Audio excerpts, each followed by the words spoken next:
What's up, my know-it-alls? That's right, it's time for another episode of Ahsoka, specifically Season 1. This is Episode 6, called Part 6, Far, Far Away. So hopefully you're ready, because we're going to tell you a little fairy tale, and it starts right now.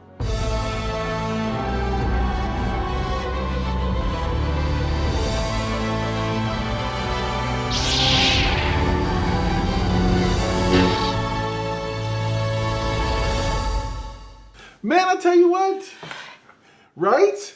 Yeah, it went fast. Yeah. It really did go fast. But it was not a short episode. No. It was not. Yeah, no, it was good. It was good. Overall, what did you think? Like, anything blow you away? I'm gonna start with the cute little hermit crabs. Oh my God, the noti. The noti are adorable. Sorry. No, you're good. They were so cute. It's like, oh my gosh. I turned to Mr. Know-It-All and I said, okay, so now I have another thing I want. For real. Those were adorable, but before we get too far into this thing, do me a favor, like the video and subscribe. It really helps the channel grow. I'll click that little bell icon to be notified when new stuff drops. Another thing I wanted to do is take just a second real quick before we get too deep into this and give me 2 seconds. Keep talking. Oh, keep talking. Yeah, totally. I'm sorry. I didn't know I was supposed to be. You're good. So I wanted to call out my favorite. Hi, this goes out to a member of the Know-It-All Nation, Ariana. She is a good friend of mine. She's for years and years always supported me in all the stuff I do. This is a little thing she gave me a long time ago. I wanted her to see I still kept it. And it stays on my in my little collectibles area. But yeah, man, so always happy to meet new members of the Know-It-All Nation or those of you who are continually following us. Just want to send their love. So thank you guys so much. But you know what? You didn't get here for all that. You want to talk about the episodes. Yes, and the cute little hermit crabs. Okay, we think they're pronounced noti. Are they noti? It's N-O-T-I. See, so the pronunciator in me always wants to be like noti, because I've read fantasy books my whole life, so I'm so used to weird pronunciations. Okay. And then of course Star Wars always has the weirdest of pronunciations. You're right. Who cares? Noti, no T. It's all good. So before we get into that though, there was a brief moment where we did connect right up to where we left off last week, which is with Ahsoka and Huyang on the bridge of their ship while inside the hyperspace whales, the Purrgil. And it's really awesome because as they're going, she makes quick mention to him about the histories and this and that, and he's like, yeah, I have some of those stories archived in my memories. And he's like, would you like me to tell you one? And she's like, yeah, sure, whatever. And he literally, I love you, Dave Filoni. Mwah. He literally starts with, once upon a time in a galaxy far, far away. And I was like, that's so dope. No, it was great. That was cool. Yeah, that was cool. What did you say? She's like, David Tennant got to say that? I was like, I know. No, it was great. pretty cool. It was awesome. So they're on their journey to the other side. They're still in the whale. Yeah, they're on their way there. And we don't see many more of them this episode. That's it. So you actually, I think, appropriately called it. A lot of fun things happen in this episode, by the way. Least of which is we finally get the answer to where's Ezra. Big surprise. But also, this is a bridge episode. I called it a bridge episode because it focused a lot on them arriving. What was the name of the planet? Peridea. Yeah, landing there, and then focused around Sabine finding Ezra. Right. And a lot more Jedi and more nonsense. But awesome. I kind of felt like it was, and it's okay. This was okay because it was a good episode, but it was one of those bridge episodes. Yeah, no, I agree. Because we know that Ahsoka's going to eventually arrive. So this is, they had to kind of establish this is what's going on this planet. So, absolutely. It felt like a bridge, but a good bridge episode. No, it did. And I thoroughly enjoyed what they were doing because right out the gate, you get this, they arrive and that hyperspace ring is so amazing. And when they get there, they're immediately there's a signal that Elizabeth is following, which takes her straight to this tower, and there's all these statues. It's essentially the home world of where the Sisters of Dathomir came from. And you find out this is actually the Purrgil, where the Purrgils go to die.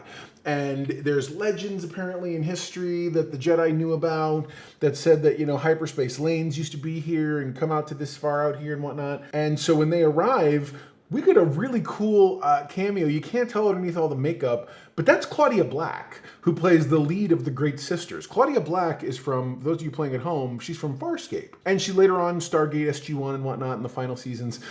She does a really fun job of carrying the weight of what I would consider the sisters to be. And there's 3 of them. They're called the Great Mothers. They're very Furies-esque, i.e. Greek mythology.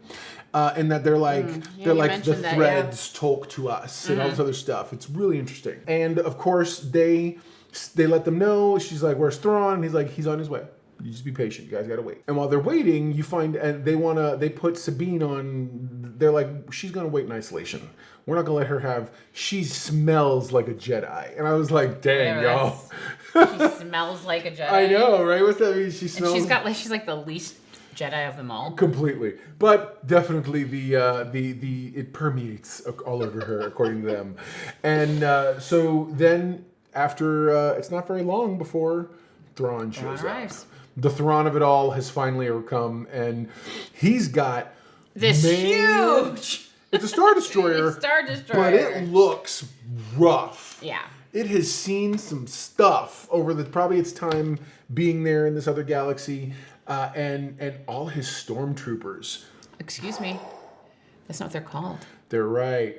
They're night troopers. They're night troopers. Yeah, bro. One of them looks like the guy who fought in Gladiator with the mask. The gold mask. He's got this gold mask on. And, of like a person's face on it. It was dude. Not your typical stormtrooper. No, and I feel like it speaks to what they've seen on this side of the galaxy. Yeah. And the fact that they've seen whatever they've seen to the extent they have, because at one point they let Sabine go, and he's like, I'm gonna honor my whole thing I'm gonna honor what Baylan Skoll has said you will do. We'll get you a mount, give you your weapons, and our last data for where Ezra Bridger is, and let you on your way. And she's like, okay, what's the catch? And he's like, no catch.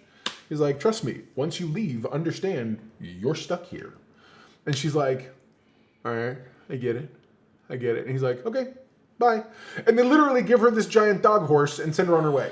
Which is so cute. And it's like the ugliest, cutest thing ever. It totally is. Because it acts such like a dog. It really does. And what do we say?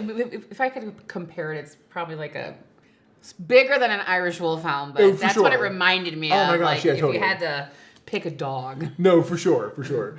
And so shortly after she leaves and sets out on her way, they're watching from up high, and dude sends Baylan and Shin Hati out after them as well. And then when they leave, she's like, are we gonna wait for them? So should we send more people? And he's like, send 2 squadrons to back them up, not back them up, but to finish the work, whatever happens. And he's like, look, I don't care if she gets stuck here. Your 2 mercenaries, they fall under the same. I don't care if they get stuck here. Once we're packed and ready, because his night troopers are moving something, and it's cargo that feels like they promised the Great Mothers that they would take with them. I don't know. What do you think? What do you think's in those things? I have no idea. Comment below what you think. I'm going to give you my thought. I think it's either other sisters in some form of stasis. Yeah. Something along, because these are very like stasis chamber for a body sized things that they're taking up. I can see that. Yeah. So that makes sense. Like they're going to rise together. Dude, it's been rough. All I know is there's a lot of things. I don't question anything in Star Wars anymore. For real. Meanwhile, Baylan has this weird hard-on for whatever's there. He's like, I want something that's more powerful than any blah, blah, blah. And I just want to be like, are you delusional? And even Shin Hati is like, I mean, this place looks like a wasteland. Shouldn't we leave with them? And he's like, can't you see it? Can't you hear? And she's like, nope. So I don't know what you're talking about. So either he's crazy, his Jedi senses, right? And no, it's very interesting. So you get this really interesting. So Sabine is on her way looking for where dude is, and she gets jumped by these mercenary-looking guys or whatever, these bandits, if you will. They kind of remind me of Tusken Raiders. A little bit. I can see that. Mm-hmm. They definitely had some Tusken Raiders, a little bit of HK Android-looking armoriness to them. And she manages to fend them off relatively decently until literally they knock her on her butt. And finally she whips out her lightsaber, and that's when she really starts putting them away. Mm-hmm. And she helps all these fools just finish up with their living. And it's amazing. Finish up with their living. Yeah, It's amazing how she's it's very cool, and I love seeing the fact that she, if anything, I feel like she feels stronger when she uses that whole thing. She does. I can see that. She probably feels a little more confident. Yeah, and then so then finally she finished to stop them. By the way, her mount had like almost thrown her off and ran off. So as she's walking, all of a sudden he shows up. What whimpering? He shows up. They're called howlers. The howler, and he shows up behind her, and she's like, "No, you just abandoned me." And then she walks off, and a second later, he comes walking behind her in the scene. It's really funny. It's cute. Yeah, Dave Filoni's written a really good episode. He didn't direct this one, but man, I tell you what, this is really good. And well, I'm gonna get to that in a second. I don't want to go too far ahead of myself. But the short version is, because we're literally at the end of this thing, they happen to meet this interesting looking hermit crab person, the Noti, like we talk about, Noti, whatever. And they have the stones on the one back. And Yeah. they have this little Mr. Frog looking It's like suit. a froggy. It's like a dress shirt, a little vest, a whole And bit. they're wearing clothes, like hermit crappy froggy things wearing clothes. You see why they're so cute. And then he comes up and he points at her shoulder, and she's got the little symbol, which is the symbol of the rebellion / Republic, whatever. This later on become the Republic symbol. And he's like, yeah, I've seen one of those. And he shows her little thing. It's got something painted, and she's like, oh, you see my friend? Where? He's like, and all these little dudes pop up, and literally Mrs. Know-It-All's like, these are like the Ewoks of this universe. They are. They totally are the Ewoks of this galaxy that they're in. They're so adorable. And so she has to keep her howler from like wanting to eat one. And so they eventually take her back to their village. They're walking around. They're all speaking their little language. And sure enough, there's Ezra. Yeah. And I'm like, huh. I have to admit, it was a little lackluster the way we saw him. We got the reveal. I probably would have preferred seeing him very Obi-Wan-like rescue her, maybe making some kind of weird noise or something. For me, this was a missed beat and Filoni, by the way, is doing flawlessly. So this is literally just a personal like preference because it's easy to, what do they call it, armchair quarterback? Yeah, yes, that's me. And but I really would have preferred to see Ezra, like maybe he shows up making a scary noise and those guys run off or something. You know what I'm saying? Yeah. But I mean, either way, or even being one of them. Sure. Or you find out he's just been kind of biding his time, and then all of a sudden he turns on them, and she's like, "What the heck?" And he's like, "Hey, what's going on, Sabine?" or something cool, But no, and I kind of half expected that when you had a guess early on. What? About who might be Ezra. Oh, dude, I thought it was the gold-faced guy. Enoch. Yeah. The guy they call Enoch. I'm like, man, and he's going to help her. And, like, I had this whole other story. A whole other episode was playing in my head. But that's not what happened. No. But I would say, I don't know Ezra. I don't know what he did. So for her to be, for looking and looking and looking and looking for him, and then she finds him, and he's just kind of there. Yeah. I mean, it's okay, though. Like I said. We knew that they were going to find him, and that's why I said it was a good bridge episode. Agreed. There you go. Now you know. And if you always have to battle, you're halfway, but you know it all yourself. What's the Know-It-All index for this? We're going to give the rating right now, and then we're going to talk a little bit more about the episode. We didn't actually discuss this. My rating is, I'm going to give this episode an 8.5. I don't think it's not a bad episode. It's a bridge episode. We got a lot, but also I was a little disappointed in the way we got Ezra back. I would have preferred anything a little better, a little more impressive. He doesn't have to be all like Jedi wielding lightsaber guy, but at the same time, I would have liked to have seen him be more than just the bearded hermit. The beardedness. King of the hermit crab people. So I'm going with an 8.5. How about you? It wasn't. I'm gonna go with an 8.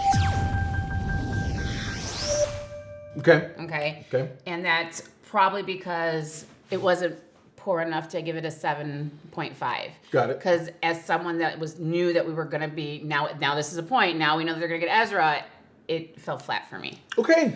But that's fair.